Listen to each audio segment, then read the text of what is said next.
रानी लक्ष्मीबाई ये सिर्फ एक नाम नहीं बल्कि भारत में हिम्मत, देशभक्ति और वीरता का एक प्रतीक है। जब भी हम उनके बारे में सोचते हैं तो जहन में एक तस्वीर आती है, घोड़े पर सवार, पीठ पर बच्चा, दोनों हाथों में तलवार और आंखों में एक ऐसी आग जो किसी भी साम्राज्य को चुनौती दे सकती है। सुभद्रा कुमारी चौहान की ये पंक्तियां हम सब ने सुनी हैं।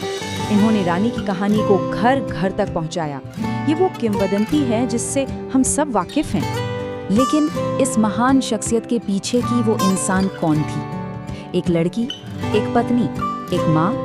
तो चलिए आज इस कहानी के पन्नों को जरा पलटते हैं और उस असाधारण जिंदगी को करीब से जानते हैं। उनकी यात्रा की शुरुआत होती है मणिकर्णिका के नाम से, एक ऐसी लड़की जिसका बचपन किसी भी आम लड़की से बहुत बहुत अलग था। और यही लड़की आगे चलकर इतिहास की सबसे साहसी रानियों में से एक बनी। 1835 में जन्मी मणिकर्णिका तांबे ने सिर्फ 4 साल की उम्र में अपनी मां को खो दिया। इसके बाद वो बिठूर आ गई, जहां उनका बचपन पेशवा के दरबार में बीता। और वहां वो लड़कों के साथ मतलब नाना साहेब और तात्या टोपे जैसे भविष्य के क्रांतिकारियों के साथ घुड़सवारी और तलवारबाजी सीख रही थीं।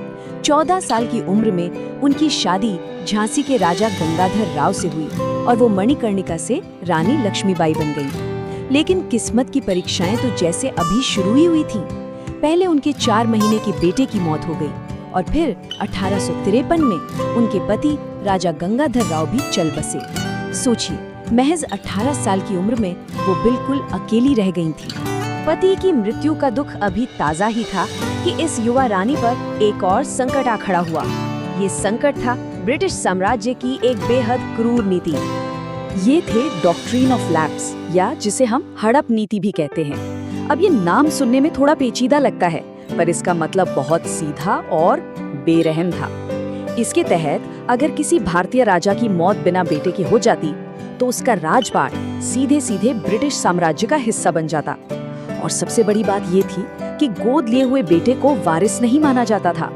झांसी पर कब्जा करने के बाद अंग्रेजों ने रानी को सिर्फ 5,000 रुपए महीने की पेंशन ऑफर की। जरा सोचिए, एक पूरे राज्य की रानी को पेंशनर बनाने की कोशिश। ये सिर्फ एक अपमान नहीं था, ये उनके वजूद को, उनकी पहचान को मिटाने की एक सोची समझी चाल थी। लेकिन रानी ने जो जवाब दिया उसने इतिहास का रुख मोड़ दिया। पूरे आत्मविश्वास और दृढ़ संकल्प के साथ उन्होंने कहा, मैं अपनी झांसी नहीं दूंगी। ये सिर्फ एक वाक्य नहीं था, ये एक ऐलान जंग था। एक दुखी विधवा अब एक योद्धा बन चुकी थी जो अपने राज्य के लिए लड़ने को तैयार थी। अब झांसी में तो ये सब चल ही रहा था, पर उसी वक्त पूरे उत्तर भारत में अंदर ही अंदर एक बेचैनी सुलग रही थी जो जल्द ही 1857 की क्रांति की भीषण आग में बदलने वाली थी। इस आग को भड़काने वाली चिंगारी बनी नई एनफील्ड राइफल की गोलियां। हुआ ये कि एक अफवाह फैली कि इन कारतूसों पर गाय और सुअर की चर्बी लगी है और इन्हें इस्तेमाल करने के लिए मुंह से काटना पड़ता था। ये हिंदू और मुस्लिम दोनों धर्मों के सैनिकों के लिए उनके धर्म पर एक सीधा हमला था। इस अपमान के खिलाफ पहली बुलंद आवाज मंगल पांडे ने उठाई। 8 अप्रैल 1857 को उन्हें फांसी दे दी गई और वो क्रांति के पहले शहीद बन गए। पर उनकी शहादत बेकार नहीं गई। ठीक 1 महीने बाद 10 मई को मेरठ में सैनिकों ने खुला विद्रोह कर दिया और बस वहां से ये बगावत की आग जंगल की तरह पूरे उत्तर भारत में फैल गई। क्रांति की ये लपटें जल्द ही झांसी के दरवाजे तक भी आ पहुंची और अब रानी लक्ष्मीबाई को अपने लोगों के साथ एक बेहद अनुभवी और क्रूर ब्रिटिश कमांडर की विशाल सेना का सामना करना था। अब जरा इस लड़ाई का अंदाजा लगाइए।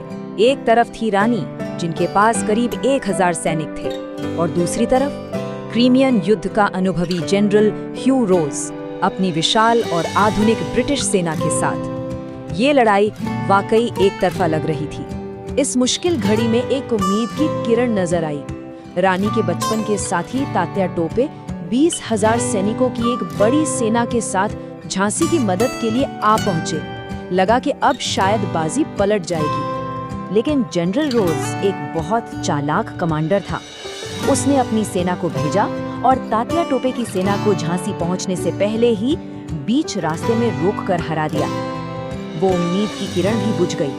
अब झांसी बिल्कुल अकेली पड़ चुकी थी। जब किला दुश्मनों के हाथ में चला गया, तब रानी ने वो किया जो आज भी हमारी यादों में जिंदा है। अपने बेटे दामोदर राव को पीठ पर बांधा, घोड़े की लगाम थामी और किले से बच निकली। हार नहीं मानी थी उन्होंने, लड़ाई को एक नए मैदान पर ले जाने का फैसला किया था। झांसी खोने के बाद भी रानी का हौसला नहीं टूटा। उनकी कहानी का आखिरी अध्याय वीरता, रणनीति और एक ऐसे बलिदान की गाथा है जो हमेशा के लिए अमर हो गया। कालपी पहुंचकर रानी लक्ष्मीबाई, तात्या टोपे और बाकी क्रांतिकारियों ने फिर से अपनी सेना को इकट्ठा किया और उन्होंने मिलकर ग्वालियर के बेहद अहम किले पर कब्जा कर लिया। ये उनकी आखिरी लेकिन एक शानदार जीत थी जिसने अंग्रेजों को भी हिलाकर रख दिया था। और फिर आया वो दिन, 17 जून 1858। ह्यू रोज ने पूरी ताकत से ग्वालियर पर हमला बोल दिया। उस दिन दोपहर में रानी ने वो किया जिसके लिए वो आज भी याद की जाती हैं। घोड़े की लगाम को अपने दांतों में दबाया, दोनों हाथों में तलवारें ली और दुश्मन पर बिजली की तरह टूट पड़ी। उन्होंने असाधारण बहादुरी से लड़ाई लड़ी, लेकिन शाम होते होते वो दुश्मनों से घिर गईं और गंभीर रूप से घायल होकर वीर गति को प्राप्त हुई। रात में उनके वफादार सैनिकों ने दुश्मन के हाथ उनका शरीर ना लगे इसलिए तुरंत उनका अंतिम संस्कार कर दिया। कहते हैं ना, दुश्मन भी कभी कभी सच बोलता है। उन्हें हराने वाले अंग्रेज जनरल ह्यू रोज ने ही उनके बारे में लिखा था, यहाँ वो औरत सो रही है जो विद्रोहियों में अकेली मर्द थी। ये एक दुश्मन की तरफ से उनकी वीरता को सबसे बड़ी सलामी थी। तो आखिर इस सब का नतीजा क्या निकला? 1857 की क्रांति भले ही नाकाम रही, लेकिन इसने भारत में ईस्ट इंडिया कंपनी के राज का खात्मा कर दिया। अब भारत सीधे ब्रिटिश क्राउन के कंट्रोल में आ गया था।